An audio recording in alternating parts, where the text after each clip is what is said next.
Late na ako.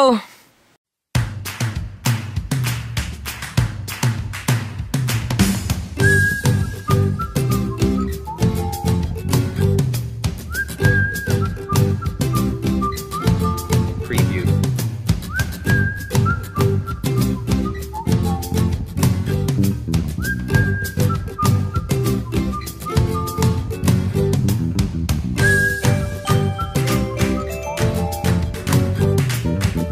Preview.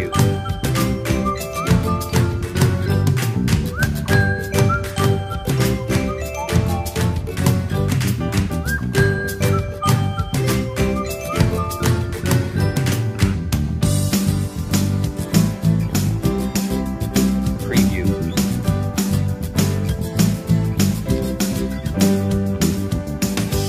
Puro na ng project. Nakakapagod. Ayoko na. Hindi rin maiiwasan na mabubuli ako eh. Nakabad trip yung prof. Minsan, nag-review ka. Pag nag-review ka naman, kokopyahan ka rin naman. Pag di mo pinakopya, magagalit pa sa'yo. Lagi ka na lang puyat. Hay, araw-araw na lang ganito. Pero masaya rin naman. Marami kang kasama sa kalokohan. Pero, worth it. Lalo na kapag nakuha mo na yung diploma mo.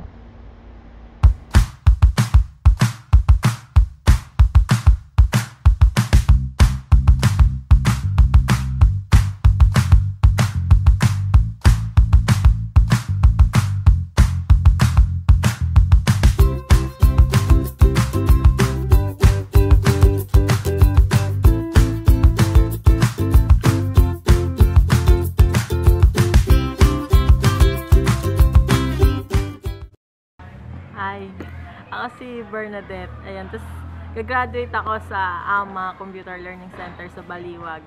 And yung course ko is BSIT. Yung graduation ko sa May 4. Ano ba yung mga struggles na naranasan ko habang nag-aaral ako? Siyempre, kung ano rin yung mga karaniwang naranasan ng mga students. Yung nahirapan sa exam, mga projects, mga pabigat na mga prop. Pero yung pinakatumatak sa akin is yung time na naalis ako sa academic scholar kasi lalo na yung tumaas yung expectation sa akin ng parents ko kasi kasali ako, tapos yun dumating yung sa time na nagkaroon ako ng tres na grade kaya naalis ako dun sa academic scholars, tapos wala na rin pag-asa na mapasama pa ako sa mga outstanding students sa cum laude. Paano ko nalagpasan yun? Una lang, syempre inopen up ko sa parents ko na kahit nakakatakot sabihin, kailangan kong sabihin para malaman nila. Tapos, yun na, nag-trust lang ako, sabi ko, may plano si Lord, may plano si God, kaya bakit nangyayari yun? Bukod doon, isa pa sa pinaka-struggles na nangyari sa akin na habang nag-aaral ako, yung isa sa pinaka-close friend ko is na friendship over ako. Aray. Yan, syempre mahirap, masakit kasi siya yung lagi mong kasama, isa siya dun sa lagi mong kasama, tapos biglang gano'n na ang hirap mag-adjust. Pero dahil din naman sa part na yun, nangyari na yun, nakita ko yung value ng mga friends ko sa loob ng church. Na dati akala ko, sabi ko kasi sa sarili ko parang ang boring naman maging friends ng mga born again Christian, pero hindi pala. Kasi sila yung mga taong mapagkakatiwalaan mo talaga at hindi ka iiwan. Kahit anong mangyari, nandyan talaga sila. Kahit konting tampuhan lang yun. Advice ko sa mga gagraduate tsaka sa mga, lalo na sa mga college na hindi ito yung ibig sabihin tapos na accomplish na yung isa yung goal or isa yung dream, pero dito hindi yun yung parang doon na kayo titigil, hindi, umpisa pa lang yun, isa yun sa beginning ng panibago nyong journey. Your time to pay back naman para sa mga parents natin, kaya yun na continue lang. Tsaka yung pag mga time na napapagod kayo, feeling nyo ganun, kapit lang kayo kay Lord tsaka sa Word of God. Tsaka yung pinakatumatak talaga sa akin habang nag-aaral ako is yung Philippians 4:13. I can do all things through Christ who strengthens me. So yun, kahit anong hirap na pagdadaanan nyo rin sa mga nag-aaral pa dyan, yun, nakapit lang tayo sa Word of God, tsaka kay God. Siya yung isa sa pwedeng tumulong talaga sa atin. Yun. Thank you. Hi, I'm Hannah May Villesis. I graduated in Mariano Ponce National High School. Bilang isang high school, yung simple mga struggle na nangyari sa akin, yung sobrang aga ng pagpasok pinapasok sa school, yung first subject na major na science, yung hindi ka nakakapasok, yung bigla kang kakausapin ng teacher mo sa science, then bigla ka niyang papagawin ako ano, tapos hindi mo alam sa sobrang pagod, sobrang ang daming mga bagay na pwede pang mangyari dun sa subject na yon.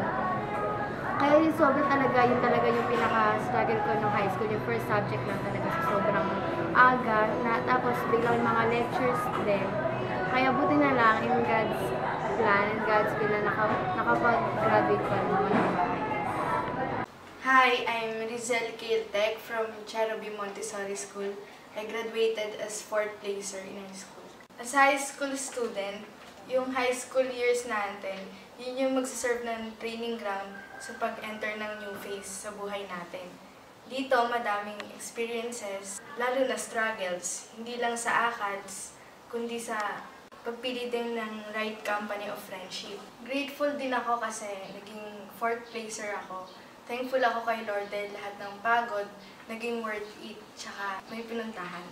Advice ko lang sa mga katulad ko nag-move up, tsaka sa mga graduate, na continue the good start.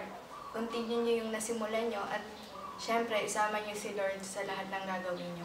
Ayun, congratulations sa ating lahat at God bless us all. Hello, ako nga pala si Jensis Gabito, pero mas kilala Kyra. Nag-aaral ako sa College of Our Lady of Mercy.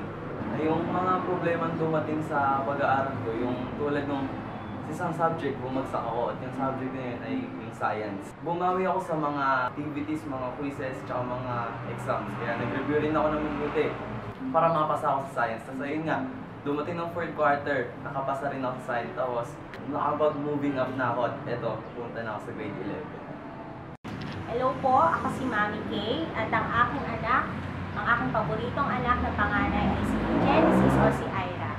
So, congratulations kuya kasi moving up ka na, grade 11 ka sa susunod. At ang advice ko sa iyo, sabi ko nga, ay patuloy sa mga gagawin mo pa sa buhay mo. Nandito lang kami ni Daddy to guide and to support. Mahal na mahal ka namin. At patuloy na dinedeclare ko sa iyo at pinapapray ko yung blessing ni Lord sa mga aspeto pa ng buhay mo. Best future para sa iyo at yung course na gusto mo patuloy na magawa mo. Patuloy mo lang na gawin na foundation si Lord sa buhay mo. I love you, Kuya Bro. Love you. So, I'm Jedrick M. Natividad. I study in Jaime J. Vistan High School. So, yan yung kadalasan sinasabi natin na pinakamaraming experience, pinakamaraming alaala. Pero may isa tayong hindi napapansin. Ito yung time na, or stage ng buhay natin kung saan pwede tayong ma-impluwensyahan ng mga barkada natin. So, ganyan. And thankful naman ako kasi dito ko nakilala si God ngayong high school ako. And dito ko nasabi sa sarili ko na walang kwenta yung medals, walang kwenta yung certificates, walang kwenta yung mga awards na nakukuha natin kung wala si Jesus sa buhay natin. So, from grade 7 to grade 9, top 2 ako. Kung tutuusin, parang mas bumaba pa nga kasi dati nung elementary ako, palagi ako top 1. Pero ngayon, mas naging grateful ako sa position ko kasi nasa buhay ko si Jesus. Masaya ako dahil araw-araw niya akong bine-bless and naiintindihan ko na may mas maganda siyang plano sa buhay ko. Pero dumating din ako dun sa point ngayon, lalo ngayong grade 10 ako na sinasabi ko gusto ko na lang mag-aral ng mag-aral. Gusto kong mas marami pa akong malaman. Gusto kong mag-focus na lang dito. So dahil dun, mas nahirapan ako. Parang mas bumibigay yung katawan ko na mas palaging araw-araw akong pagod dun sa mga ginagawa ko.